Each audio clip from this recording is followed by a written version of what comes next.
Okay, so I'm going to start. Thank you to you all for joining today's session, and thank you for expressing an interest in our part-time online and blended MA in Educational Leadership in Practice here at the University of Manchester. So today's event is all about the voice of our student. We believe that hearing directly from students currently studying with the University of Manchester really helps prospective students when it comes to making a decision about postgraduate study.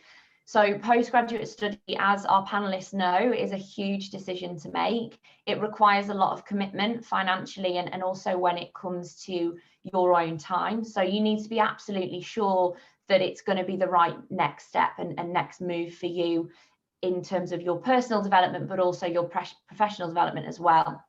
So I hope that all of you listening today find the conversation that we're about to have really insightful, and you leave here with a better understanding of what studying at the University of Manchester and on the MA Leadership in Practice is really like. So as I mentioned, I'm joined by a fantastic group of panelists today, and I'm not going to introduce them because I'm going to let them do their own introduction.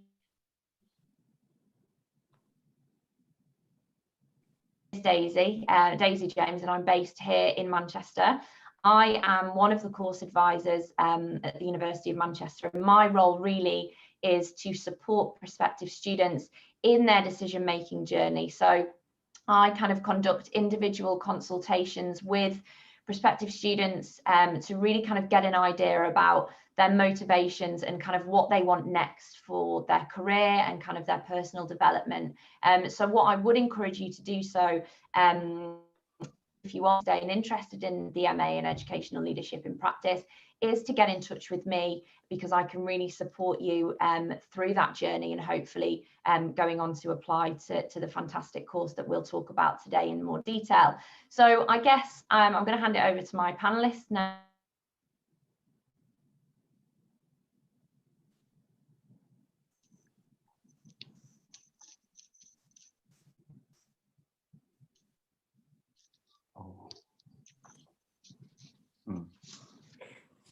So I'm guessing that Daisy's internet is sometimes in and out, so I think that we'll just go ahead and introduce ourselves to start off with. To start, my name is Martin Lipton. I currently study at Manchester University, or the Manchester campus. I started the course in February 2020, so I was the first cohort to join this course, and yeah, currently at this moment in time, I am a deputy head teacher in a bilingual school based in Berlin. A little bit about me: I'm Scottish, if you can't tell, and on top of it, I've been teaching for 11 years. So I taught in Scotland for 8 years in the state school system, and then I wanted a big change in my life, so I moved to Germany and have been teaching here for 3 years as a deputy head teacher. Thank you, Martin. Apologies to everyone. I think my internet did cut out there, but Martin, you saved me there, so thank you. Sana, if we could come to you to introduce yourself, that would be brilliant. Yes. Hello, everyone. My name is Sana, and I work at an international school here in Dubai. I'm currently enrolled in the Masters in Leadership, Education Leadership with the University of Manchester. And I've done almost 1 year of the course, and I'm loving it. Previously, I've done my master's in business management as well. So yeah, the expectations are there. Yes, I as soon as I started the course, I was given the position of lead for innovation and e-learning as well. So yeah, I do that. I've been teaching in international school for the last 8 years. I've worked 3 years in Bahrain as well, working as a classroom teacher there. Yeah, that's all about me. Thank you, Sana. It's great to have you. And Daniel, over to you over in China. Okay, yeah, hi, I'm Daniel. In the last 13 years, I used to be an IELTS English teacher for 7 years. And since 2015, I have become the principal of 2 English language centers and the CEO of a study abroad service company in Zhongshan City, a small city near Guangzhou and Shenzhen in the south of China. Currently, I'm studying at a center in Shanghai, China. It's a pleasure to share my learning experience these days. Nice to meet you all. Thank you, Daniel, and thank you, Martin, as well. It's great to have you all in kind of one virtual room, but we're all kind of spread out across the globe. So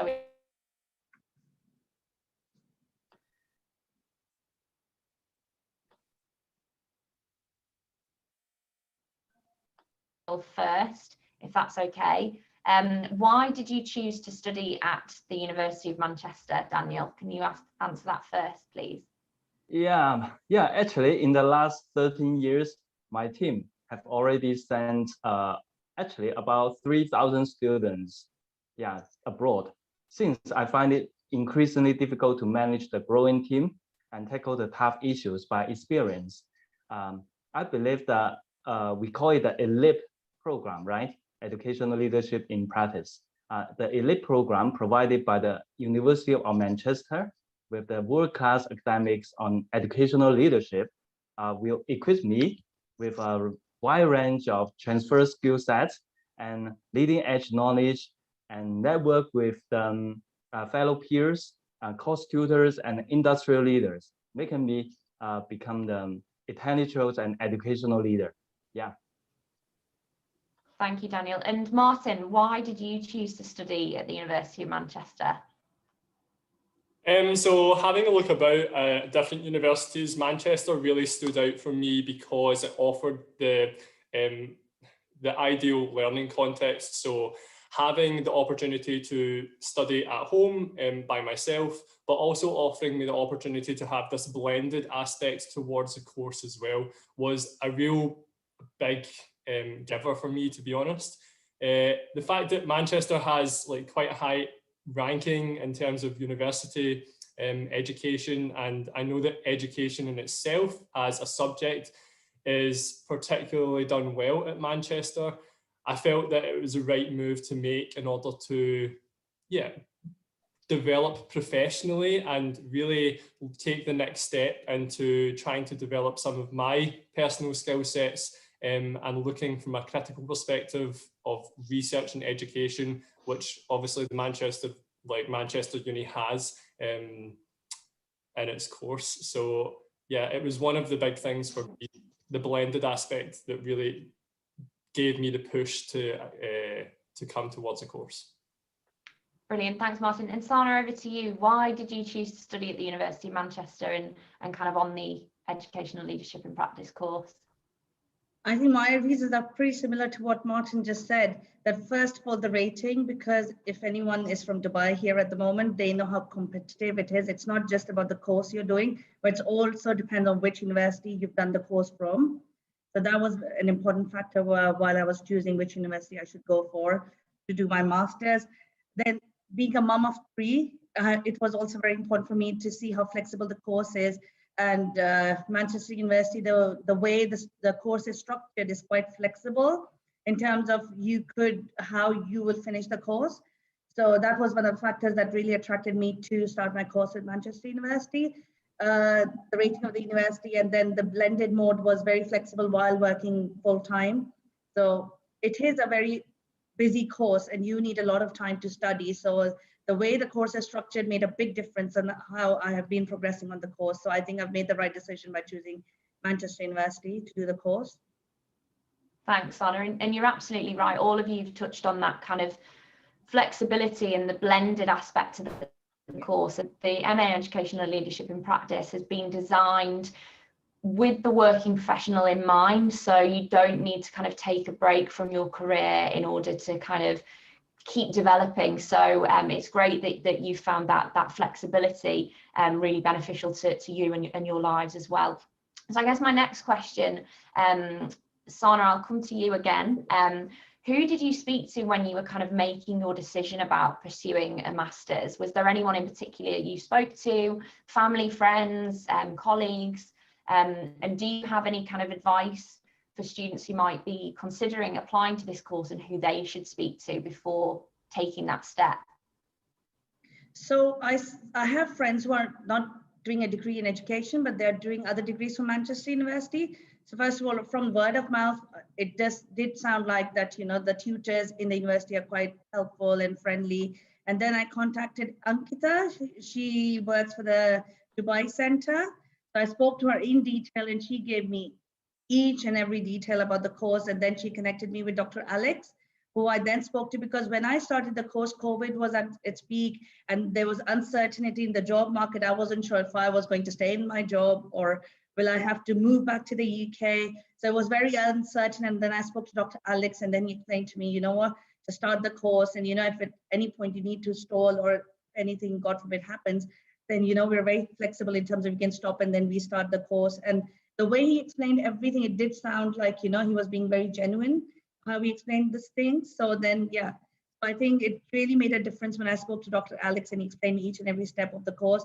And plus, and the modules also, the courses that are offered are really good, and as in like they are really related to what I should be doing at this point in my career. So I think that was very helpful. Great, thank you, Sana.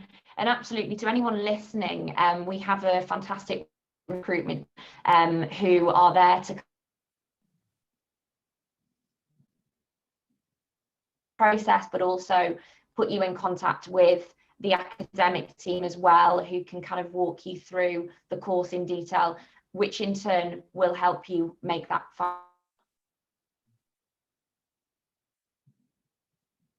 decision about pursuing your master's.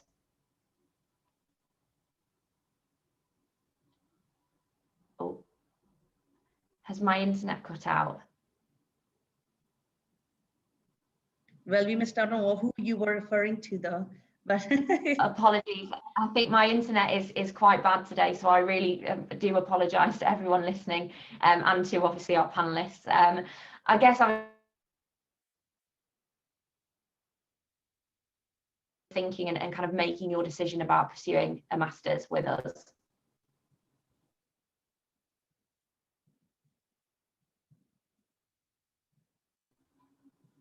Or maybe I could answer. Yeah, I could answer Daisy's questions about who did I speak to when I were making my decisions about pursuing this master's. Yeah, before I applied this program, I consulted many friends of mine. Most of them have been working in the field of international education for more than 10 years. Yeah, I was told that the University of Manchester have a very good reputation in my country, especially in the south of China. And I discussed with my wife as well, yeah. Actually, my wife was worried about that if I was able to get out of my work and my family, finally, I make the decision by myself. Yeah. And also, I do have an advice for those who are interested in this program. In the guidelines of this program, it is suggested that 20 hours a week is needed for the study. However, to be frank, considering about the reading list I need to finish every week, it usually requires more than 20 hours a week for me. But it's a valuable program though. So think about your time before you make this decision. Yeah. Thank you, Daniel. And again, apologies to everyone listening. My internet is just gone continuously trying to work but not working, so I do apologize. Martin, I'd like to come to you if that's okay. Can you tell me a little bit about your time on the course so far, and can you tell me what you've learned that you may have put into practice in your current role? Yeah, not a problem. So I think out of the three of us, I have had the most time on the course. This has been a year and a half for the course, or that I've been studying on this course. To be honest, kind of looking at Daniel's sentiments there, I do think that, yeah, the workload can be quite high, particularly sometimes when you put it aside or beside your own workload within your school. However, one thing that I would say that really helps me a lot within the different units that we do is the key dates. And every unit that you go into, you have a calendar of key dates that really does break down where you should be and how you should look at each week or each fortnight, for example. And for me, I always stick to it because I'm a very organized person, and it just allows me to really roll through all of the content. And it also gives me time to sit and reflect about the content and how that impacts my own practice, or how that has helped influence my practice as well. So I've done quite a lot of, I've done 6 different units so far. I'm currently on a unit on international schools. I've previously looked at leadership as a leadership, social practice. I've looked at policy and leadership. I've also looked at different research aspects of leadership as well within education. Some of the biggest things that I've learned, to be honest, about the course is just in reflection. So yes, all the detail and all the research that you go into is very important because it allows you to ground your basis and allows you to think about how you deal with your practice. But the biggest thing for me has been the ability to sit back and reflect upon my own general practice, the way I enact leadership, or the way in which I go about on a day-to-day basis and be a leader, and what that actually means. And the various different units that we've done so far has allowed me to look at, all the small parts of leadership and really then bring it all together to see, okay, where am I now? Where do I want to go to then? And all these singular units that you do throughout the course really just build up to that aspect of developing your skill set and really making you a better leader for the next step. Thank you, Martin. That was a great answer. Thank you very much. My next question, I'm going to come to Daniel, if that's okay. So how do you think this course will help you to achieve your career or personal goals, which you may have set for yourself? How do you hope that that will help you? Yeah, actually, up to now, I think this course helps me a lot. First, from my own personal perspective, one of the most interesting aspects of the elite program is self-reflection, as Martin just mentioned. Yeah, through scholarly reflection with the theoretical lens for an analysis of the educational leadership practice, a better understanding of my professional practice is made. And second, most of my classmates are educators or educational leaders, in Shanghai Center. Yeah, such as the principals or directors in the international high schools, teachers in public schools, and the famous educational institutes like New Oriental in China, project managers of NGO. Yeah, they are from various industries indeed. I learn a lot from them as well.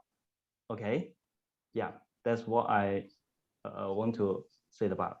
Thanks. Thank you, Daniel.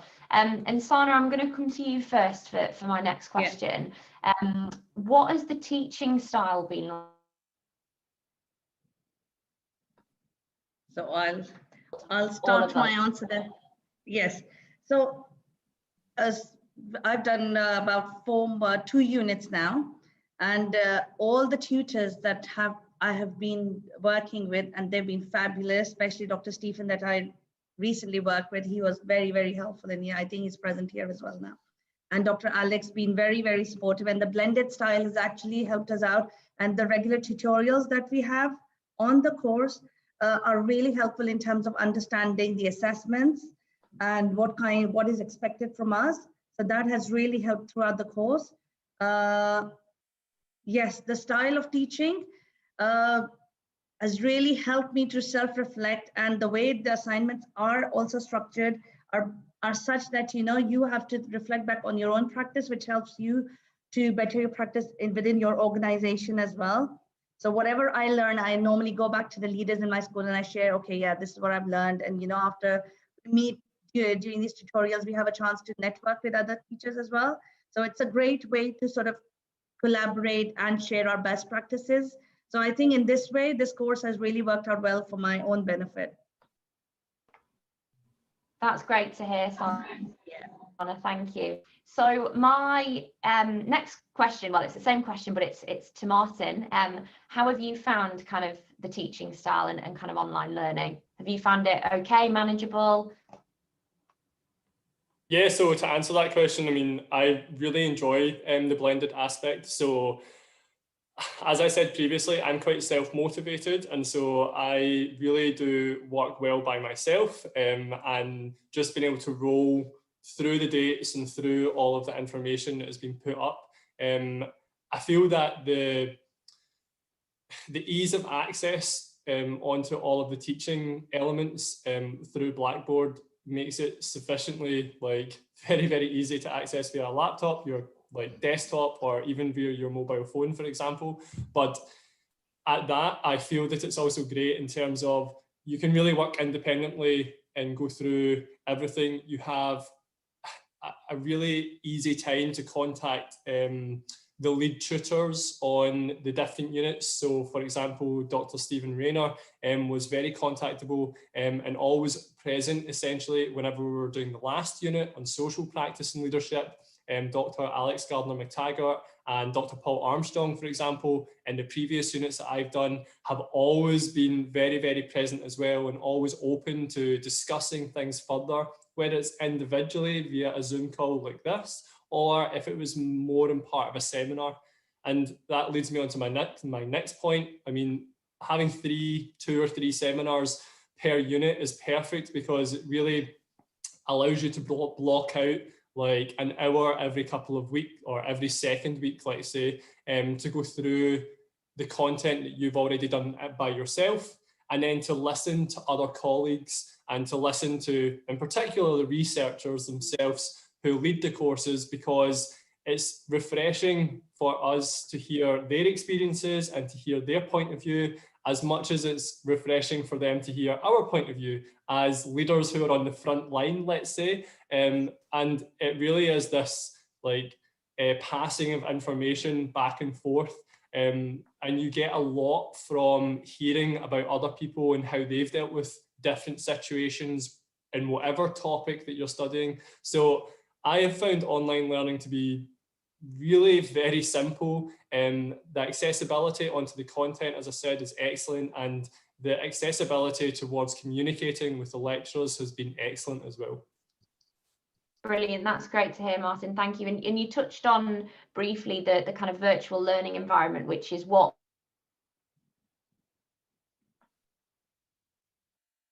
to mention is at the start of, and I can see some smiles, which means my internet could be crashing. Yeah, thanks guys.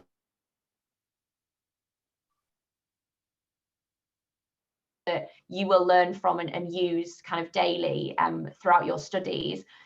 As a student, you'll be assigned a student support advisor, so it's someone a little bit like me, but someone who will induct you onto that platform at the very start of your studies. So you throughout. So that's something I just kind of wanted to highlight, that you will have someone to support you non-academically with kind of that systems and kind of all of that good stuff. Now this course obviously is a blended course, and it offers conferences throughout the duration of the course. Now some of those conferences have had to move into a virtual format because of what's going on in the world at the moment. Martin, I know you actually attended one physically back in February 2020, but I just wanted to kind of go around the room and just kind of hear your thoughts really on the type of opportunities those conferences provide you. So Martin, I'm coming to you first because you've attended both physically and virtually. Yeah, so I mean, back in March 2020, which seems a lifetime ago now, we had our first in-house conference, let's call it, and it really gave us the opportunity to, first of all, meet our colleagues who were on the course with us, who were able to attend, and secondly, meet the researchers and the course leaders in person as well. This was, I think, very beneficial because it really set the expectations about how the course was going to develop,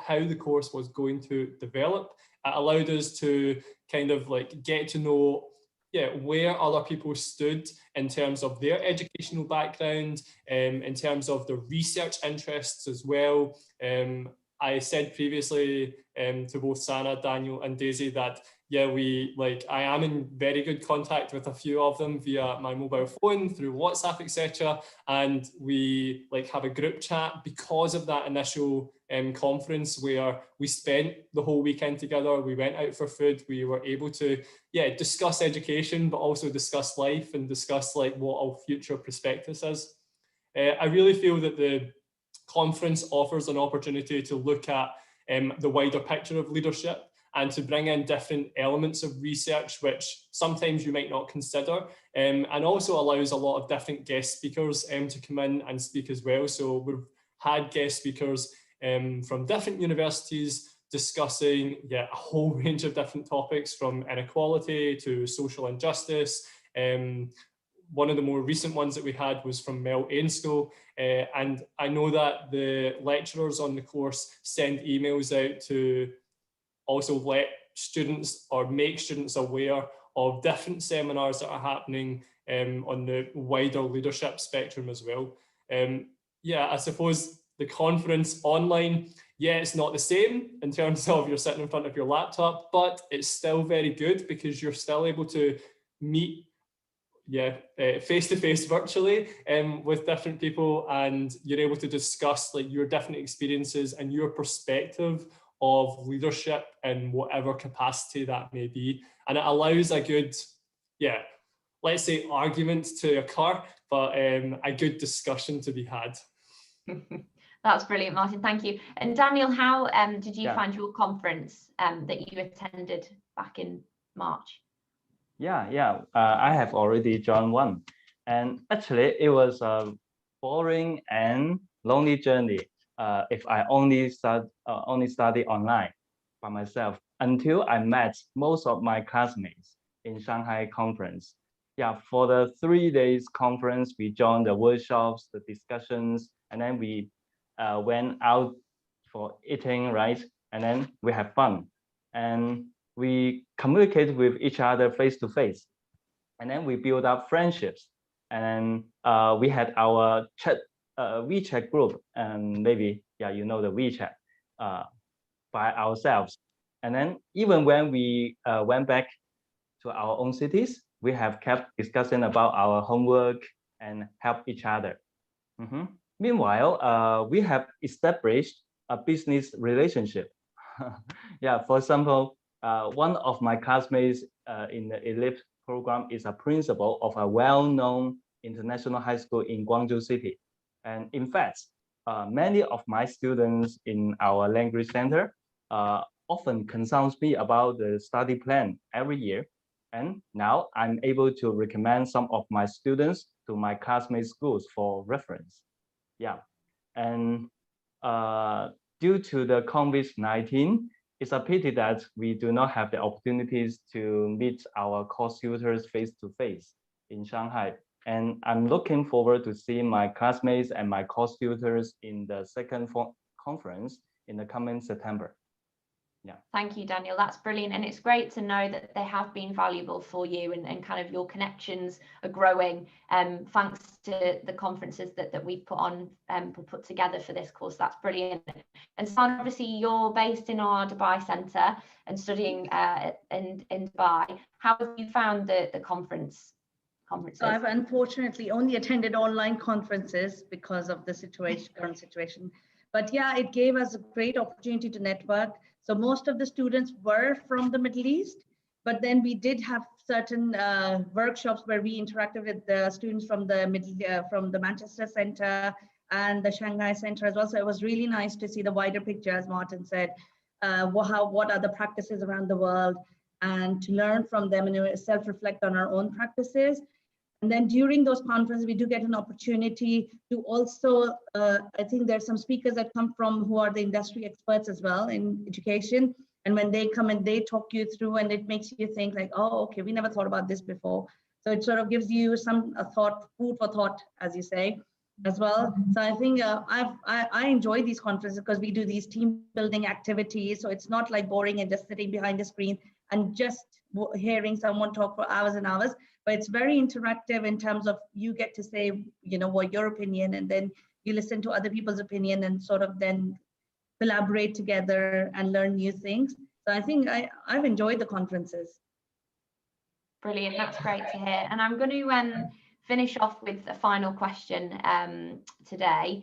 So all of you guys are working full-time and obviously studying this course part-time. The majority of our students who are kind of expressing an interest in this course and who will be joining us in the coming months in September and beyond that are going to be working professionals. Do you have one piece of advice for prospective students on how they can manage their time as a working professional while studying part-time? Martin, I'll come to you first, if that's all right. Yeah, not a problem. So I already referred to this earlier as well, is that look at the key dates. So every unit has key dates, and it's really been a lifeline at times in order to make sure that I am working within time frame of work, essentially. And by using the key dates, it really means that you're not going to stress yourself out coming to the last few weeks of a unit and getting towards an assessment deadline and then having to rush through everything. And for me, the key dates offer the chance to reflect. And really that's what this course is all about, reflection on your practice. So making sure that you're able to reflect, to then go out and be a leader, essentially. And the key dates for me really do, if I was to say to anyone, be organized, use the key dates to your advantage, and you'll gain the most from this course, not only personally, but in your leadership within your schools as well. Brilliant, thanks Martin. Daniel, any tips from you for prospective? Okay, actually speaking of time management, I'm not quite good at it up to now. We have just finished the first module and I started the second module for 6 weeks. And I'm still learning how to balance my study and my work. But my experience told me that if you have any difficulty on study, feel free to turn to the supporting team and ask for suggestion and solution. Not only the study advisor and the course tutor, they are always available, but also the study tutor from the library. Yeah, you can have the appointment with them, and they will give you a lot of useful advice and backup. With their help, I got a B successfully for my first assignment, and I hope I could do a little bit better and achieve A next time. Thanks. Thank you, Daniel. And Sana, last but not least, would you mind giving any advice to prospective students about kind of how to manage their time? Yes, I think I will totally agree with Martin here that, key dates are essential. Keep in mind what the key dates are. But how I work is a little bit different from Martin. I have my own key dates. So I have the key dates and I make my own key dates to make sure that, because obviously working in Dubai, the work pressure is immense. So I need to make sure that if I'm missing out on a few weeks of not doing any coursework, then I have time to catch up with it during my holidays or whatever. But yeah, I think being organized is one of the key essential things that you would need to survive on this course. And this is not just coming from a working, this is coming from a mother of three, a working teacher. Okay. So Thank yeah, you so I very think you have to be very organized for this course. That's brilliant. And I think that's absolutely right. And I think when it comes to learning, you find your rhythm once you get into studying, I think. So it might be a little bit of a shock to the system at the beginning, but you'll find your rhythm, and there is so much support out there to help you. And obviously we've got kind of students like you guys on the course who've been there, done that really, who can kind of help advise as well, which you guys have done today. I really want to thank you, all of you, for joining in the audience, but also our fantastic panelists. You've stuck with me when I've had some terrible internet connections, so I really appreciate it. It's great that you could all kind of share your perspectives, your global perspectives really, on studying on this fantastic course. We've had a question come through just about kind of speaking to someone about taking the next steps and kind of going on to apply. So if you are listening today live and listening on as a watch back via YouTube, my advice would be to get in contact with myself And you can do that by emailing studyonline@manchester.ac.uk, and I can direct you to the relevant recruitment teams to support you in that journey. I look after Manchester when it comes to recruitment, so I will be more than happy to support any of those. But thank you to everyone for sticking by me today. I think my internet is unstable again, so I do apologise. But on behalf of kind of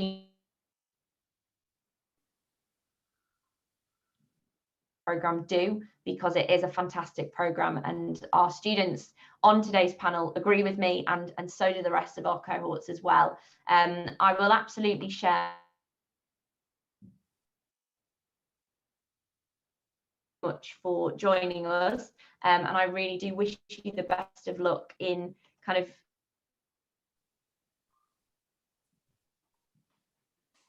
to the rest of you guys, but please do get in touch with me. I would be happy to kind of support you in taking that next step.